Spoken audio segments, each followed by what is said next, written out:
আমি অতি সংক্ষেপে বলবো দুটো বিষয়ে আমাদের ঐক্যমত হওয়া দরকার। সংস্কারের ক্ষেত্রটা যদি আমরা দুই তলা হিসেবে দেখি, একটা ঘরের যদি আপনি দুই তলা দেখেন, এখন যেটা সংস্কার হয়েছে উপরের তলার মধ্যে মনে করেন দুইটা রুম আছে, দুই কক্ষ আছে। একটার নাম হচ্ছে রাষ্ট্র আর একটার নাম হচ্ছে জাতীয় সমাজ। আমাদের এখানে যা কিছু পরিবর্তনের কথা আমরা এখন বলছি, নির্বাচনের মাধ্যমে একটা গণপরিষদ নির্বাচিত হবে, তারা সংবিধান গ্রহণ করবেন অথবা পুরনো সংবিধান পরিমার্জন করবেন, সেইটা আমাদের ঐক্যমতের সাপেক্ষে হবে। এটা হচ্ছে প্রথম পরিবর্তন। দ্বিতীয়টা হচ্ছে এই সমাজকে তৈরি করার জন্য যে জনমত গড়ে উঠেছে, আমাদের স্কুল কলেজ, আমাদের জাতীয় ধর্মীয় সংস্থা, আমাদের নানা প্রকারের প্রতিষ্ঠান, trade union, business association, FBCCI থেকে শুরু করে যত রকমের প্রতিষ্ঠান আছে, এইগুলিকে বলা যায় দ্বিতীয় কক্ষ। কিন্তু এই দুটোই কিন্তু উপরতলা।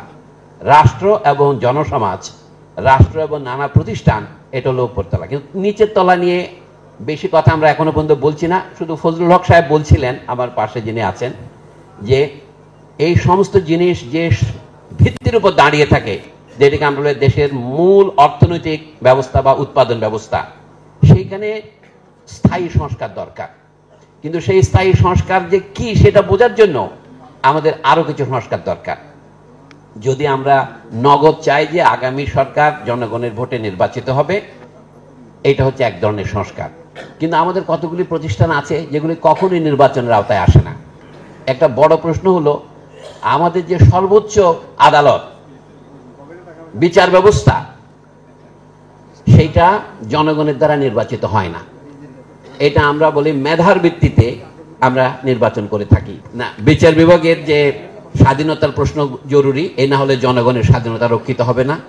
আইন যারা প্রণয়ন করেন, তারা যদি সংবিধান লঙ্ঘন করে আইন প্রণয়ন করেন, তা রোধ করার ক্ষমতা বিচার বিভাগে থাকবে। আপনাদের এখানে একটা পাদটিকারে বলি, মার্কিন যুক্তরাষ্ট্র যখন তাদের প্রথম সংবিধান গ্রহণ করে, তখন সংবিধানের প্রণেতারা, যাদেরকে ইংরেজ ওরা বলে ফাউন্ডিং ফাদার্স, তারা কখনো এটা স্থির করে বলেন নাই যে সংবিধানের প্রশ্নে, ব্যাখ্যার প্রশ্নে দ্বিমত দেখা দিলে কে এই দ্বিমতের শেষ কথা বলবে।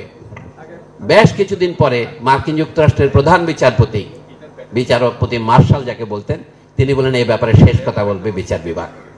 তাহলে বিচার বিভাগের এই যে অপরিসীম ক্ষমতা দেওয়া হয়েছে, সেই বিচার বিভাগ কিন্তু সরাসরি প্রত্যক্ষভাবে নির্বাচিত নয়। আমাদের এই প্রশ্নগুলো এখন আলোচনার মধ্যেই ওঠে নাই। আমরা শুধু বলছি বিচার বিভাগ এখন প্রশাসনের কর্তৃত্বে চলে আসে, ফলে জনগণের স্বাধীনতা রক্ষা করার যেটা শেষ গ্যারান্টি সেটাও থাকে না। কিন্তু তর্কের খাতিরও যদি আপনি মনে করেন জনগণের স্বাধীনতা যদি বিচার বিভাগের স্বেচ্ছার উপরে নির্ভর করে, তখন তার প্রতিরোধ করবে কে? কুইনাইন জ্বর সারাবে বটে, কিন্তু কুইনাইন সারাবে কে? সংবিধানের প্রশ্নে মূল প্রশ্ন হচ্ছে এই দুটোই। একজন বিচার এবং নির্বাহী বিভাগের পরস্পরের সম্পর্ক কেমন হবে। যদি সমস্ত জিনিসটাই নির্বাচন ভিত্তিক হয়, তাহলে আইনসভা বা গণপরিষদ সমস্ত ক্ষমতার ভিত্তি হবে, কারণ গণপরিষদ সরাসরি জনগণের ভোটে নির্বাচিত, এবং গণপরিষদে যারা সংখ্যাগরিষ্ঠতা লাভ করবেন তাদের প্রতিনিধিরা নির্বাহী বিভাগ গঠন করবেন, এটা আমরা জানি। কিন্তু বিচার বিভাগটা কিন্তু প্রশ্ন সাপেক্ষ রয়ে গেছে। এইটা আমরা যেই দিক থেকে নিয়ে থাকি না কেন, ব্রিটিশ ঐতিহ্য থেকে নিয়ে থাকি না অথবা আমেরিকানদের কাছ থেকে নিয়ে থাকি না কেন, সেখানে এক ধরনের বিচার বিভাগের স্বৈরতন্ত্র এখনো কিন্তু কায়েম মোকাম আছে। আছে কোথায়? সংবিধানে লেখা থাকুক আর না থাকুক, প্রথা হিসেবে আছে। যেমন বহু আগেই বাংলাদেশে নিষিদ্ধ করা হয়েছে 1982 সনের দিকে, যে বিচারপতিদেরকে মাই লর্ড সম্বোধন করা যাবে না। কিন্তু কই, তারপরে তো মাই লর্ড সম্বোধন বন্ধ হয়নি। আমি একটা সুন্দর উদাহরণ দিচ্ছি, আমাদের ব্যবহারে থেকে বোঝা যায়। হ্যাঁ, বিচারপতিরা যে চাচ্ছে সেইটা বিচারপতিদেরকে বন্ধ করতে একমাত্র 5ই আগস্টের অভ্যুত্থান যারা করেছে তারাই পারে। কারণ শেখ হাসিনাকে যদি তাড়ানো যায়, বিচারপতিদেরকেও তাড়ানো যাবে। হ্যাঁ, তাহলে আমাদের কর্মসূচির প্রশ্ন আমি বলছি, আজকে আমি লম্বা বক্তৃতা করতে বসি নাই, আমাদের সময় অন্যদের কথা শুনবো। আমাদের সংস্কারের প্রশ্নে হাত দিতে হবে, সংস্কারের শুধু উপর তলায় নয়, নিচের তলায়ও। বিচারপতিদের ক্ষমতা কত থাকবে, প্রধানমন্ত্রীর ক্ষমতা কত থাকবে, এগুলি সবই উপর তলার ব্যাপার। কিন্তু যেই কথাটাকে একটু করে উচ্চারণ করলেন অলিগার্কি, এটা অ্যারিস্টটলের আমল থেকে বলা হচ্ছে, দেশে শাসন যখন মুষ্টিমেয় লোক করে এবং তারা যদি ভালো হয়, তখন অ্যারিস্টটলের ভাষায় তারা হচ্ছেন অ্যারিস্টোক্রেসি।